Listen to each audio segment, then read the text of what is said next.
It's been a very chaotic first 2 weeks, but it's time for the college basketball rankings. I plan on hosting these live soon, so expect frequent live streams starting next month.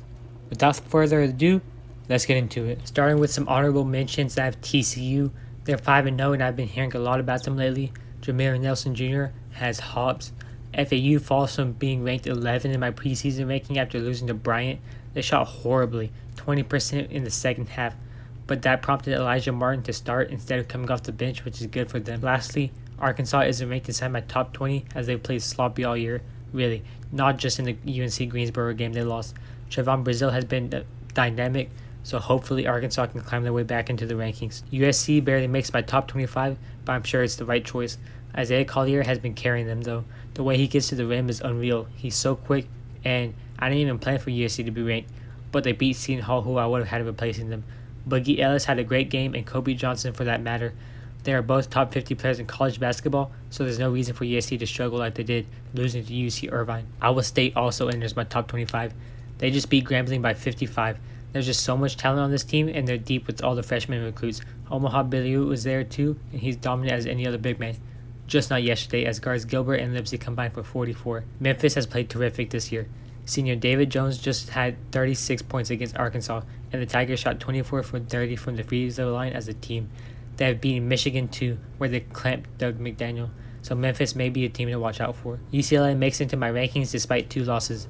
Aiden Bona had a double-double last week with 3 blocks and steals each.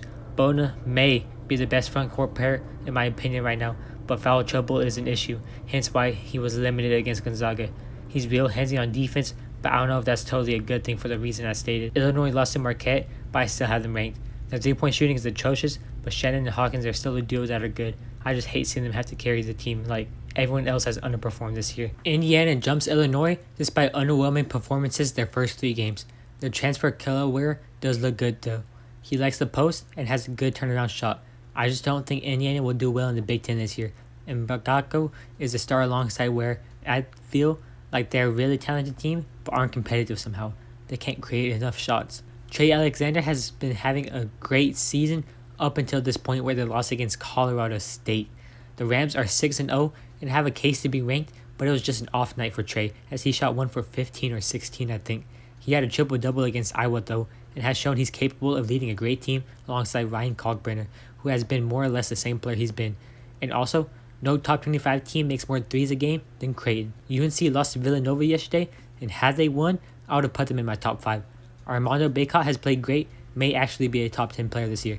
I like RJ Davis's confidence though, and from what Elliot Cadeau has played, he's been a terrific playmaker. I don't know why he's not starting. I guess it's because he's a freshman, but he's who they should start at point in my opinion, as he's their best and safest passer. Harrison Ingram's been the third shot on this team, and he's been doing a great job scoring. New to my top 20 is Miami. William Poplar is someone I'm just learning about, and Miami is once again deadly from behind the arc. Cleveland and Joseph have been good too, and Nigel Pack dropped 28 points against Kansas State Sunday. It's just crazy how they're shooting so good, over 45% from 3 as a team this year. Rising in my rankings surprisingly is Villanova. They had lost to Penn early in the season, and I had lost hope in the team, but Eric Dixon has been phenomenal. He attacks the rim and makes really tough shots so frequently. He's paired with Justin Moore, who is great too. And as usual, Villanova isn't a big team, but they play really big. Like I said in the preseason video, Gonzaga isn't the same as they've been with Timmy these past few seasons. They lack firepower, but Graham Ike may have a comeback year after a leg injury had him out all last year. He's been hooping, and I'm happy for the big man. Anton Watson's a senior who's been good for Gonzaga. He hits a nice stroke from mid-range. Against Purdue, the Bulldogs shot under 40%, but have been hitting since. It appears Ryan Nembhard is failing his role too, so Gonzaga shouldn't have many issues. Max Abmas has been alright, but Tyler Hunter looks like he could be the next Marcus Carr for Texas. He's been the leader of the team so far. Texas is 4-1, and they've been real impressive. They held Rice to just 4 for 22 from 3, and their defense is obviously really good. They lost to UConn, which isn't a bad loss. They were still competitive all game. I didn't know what to expect as a Cougar fan, but this team looks just as good as last year's to be honest. They were the first to 6-0 I believe, and they're averaging like 20 points per victory so far as they usually do. I like the Javon Roberts and Javier Francis front court. They're both dogs. And the offense is so creative. Everyone's a good scorer. Their defense is probably the best again this year too. They double team a lot. I would love to put them higher, but they can't make wide open shots a lot of times. They still blow every team out somehow though, even with the lackluster second halves. 12 is a team I despise after they beat us in our hometown last season, Alabama. They've been shooting lights out and have scored over 97 each game. Mark Sears, Nick Pringle, Rylan Griffin, and Greg Nelson on defense. This is one of those teams that you hate playing and don't want to face. They shot 79% for a full half against Mercer even. I was surprised they were able to beat Auburn. It was a close game, but I shouldn't doubt Scott Drew. But the man I have to give credit to is Jacoby Walter. That man is insanely good and is better than LJ Cryer easily. He draws fouls, shoots good, is shifty, and is replacing Cryer right away. He prevented Baylor from entering slumps against the Tigers and is carrying the team. The first few games weren't exactly explosive for the Vols. I wasn't expecting them to be either. Jonas Adu is fun to watch though, and Josiah Jordan James. He plays really big for a guard, which is what he's listed as. Although they lost to Purdue and Kansas, they showed they can hang for a while, which prompts me to take back what I said about the transfer Dalton Connect. He's led them in scoring so far, and I'll say it was a good pickup after trashing the move last video. Vescovi is also one heck of a player. I think he's too rough and gets away with too many fouls. I'm trying so hard to avoid Ziegler. What happened to him? They don't drop too far in my rankings because they're still a loaded team. I still think they're the deep team despite losing to James Madison, Duke, and Arizona. Tyson Walker has done the heavy lifting while AJ Hogarth has been disappointing. I did bring up their struggles playing together before in my previous videos and can confidently pin the losses on that. The bench looked better the second game, and there's much more ball movement and fluidity there than with the starters for some reason. And now, Sissoko is coming off the bench apparently. They took Duke to their limits last week, but I'll talk about that game later. I moved Texas A&M into my top 10. Wade Taylor is goated and Coleman already has 3 double-doubles. He played a spectacular game against Oral Roberts. He went 7 for 7 and scored 19 points. Against Penn State last night, he had 24. He scores on double teams and is really one of a kind. Texas A&M fans can finally be good in something other than recruiting as they're producing quality sports for once. The Aggies show their experience and are going to be hard to beat. I'm glad college basketball fans aren't as volatile as college football. Otherwise, they'd be saying Duke isn't the same this year when Caleb Foster is now breaking out.